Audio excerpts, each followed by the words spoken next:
Salam dostlar, hər vaxtınız xeyir olsun. Deməli, mən keçən səfər arını sıxlaşdırmağın faydasından danışmışdım ki, arıya əlavə pətəyi hörtdürməmək, arıya əlavə iş verməmək əsasında bal mövsümündə, əsas bal axım dönəmində bal depolamağa, yəni yaxşı təsir edir. Həqiqətən də mən bu arını sonuncu çərçivəsini kənara qoydum. Bu arını 9 çərçivədə sıxışdırdım. Daha sonra bu arıdan bir çərçivə götürdüm, bal götürdüm. Və 8 çərçivə qaldı. Dünən ümumi arılara baxış keçirdim və arını çox sıxlaşdırmağın, belə deyək, ziyanlarını görməyə başladım. Bu ziyanlar nədir? Deməli, arı o qədər sıxışıb ki, ana arı yumurta atmağa artıq yer tapmır. Necə yer tapmır? Arı güclü koloniyadır və bütün çərçivələri demək olar balla doldurub. Bir-iki çərçivədə qapalı yumurta vardı, bir də qapanmaq üzrə olan larvalar vardı.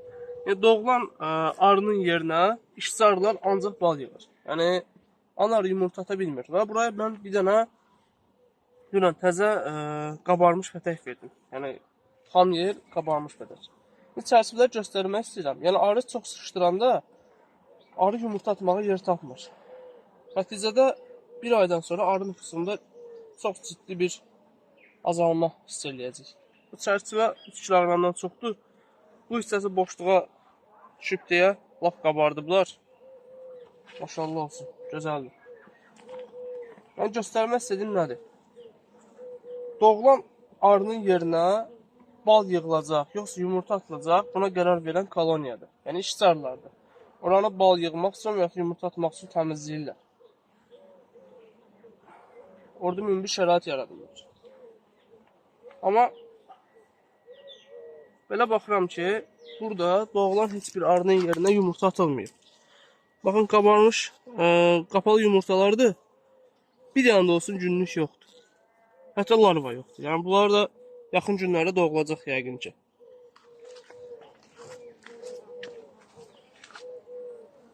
Əgər bu arını bu cür qoysam, hal-hazırda çox gözəl nektar axını var təbiətdə.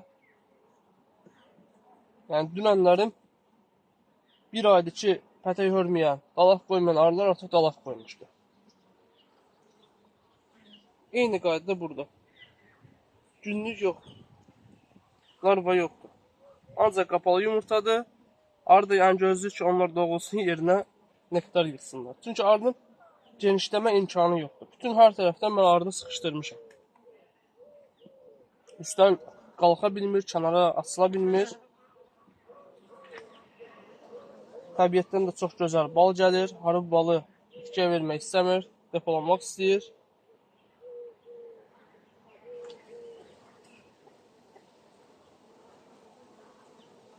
Eyni qaydada burada. Doğulan yerlərə sanki burada ana arı ilə bir yarış keçiriblər. Həm tək-tük günlük yumurta var, amma doğulan balların yerinə arı açıq nektar yığıb. Bizə bal lazımdır, amma arının özü, arının sayı ondan da çox lazımdır.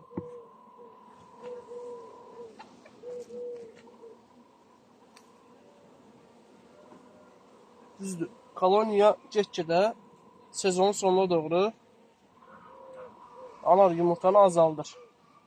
Əslində, bu cür arılarla işləmək yaxşıdır. Ana keçməzə ehtiyac olmur. Məsələn, 3 mərtəbəli bir koloniya düşünün, 2 mərtəbəli bir koloniya düşünün. Bu koloniya ana keçməz atmağa ehtiyac yoxdur. Çünki onda arı özü fitri olaraq yavaş-yavaş balanı azaldır. Yəni 3 çərçivəyə, 5 çərçivəyə salır. Yəni bu cür arı. Düzdür, bu ilin beçəsidir. Ona görə çox da güclü deyil. Yəni bu ilin beçəsindən gördüyüm yəni gözəl nəticədir bu. Bu dünən qoyduğum çərçivədir. Şimdi baxım görün burada ana arı yumurta atıb yoxsa yox.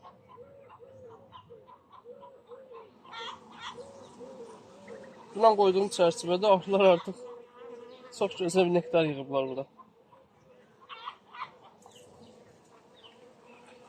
Həqiqətən də nektar axımı güclü olduqda arılar dayanmır. Boş çərçivə vermişəm. Yarım kiloqrama yaxın hal-hazırda nektar var. dünən yığılan nektardır, yəni bu. Amma oraya macal verməyiblər, bura gəlsin. Belə baxıram ki, mən bu araya bir dənə də qabarmış çərçivə verməliyəm. Doğrusu birinci dəfə baxanda elə bildim nəsə anarda problem var. Şu günlük yumurta görə bilməmişdim. Sonra anarda axtarıb tapandan sonra çərçivələrin də bu halını görəndən sonra başa düşdüm ki, problem anarda deyil. Problem mənim arıçılığımdadır. Baxın, tamamilə bu oldu. Yəni anarda burada hara yumurtasın.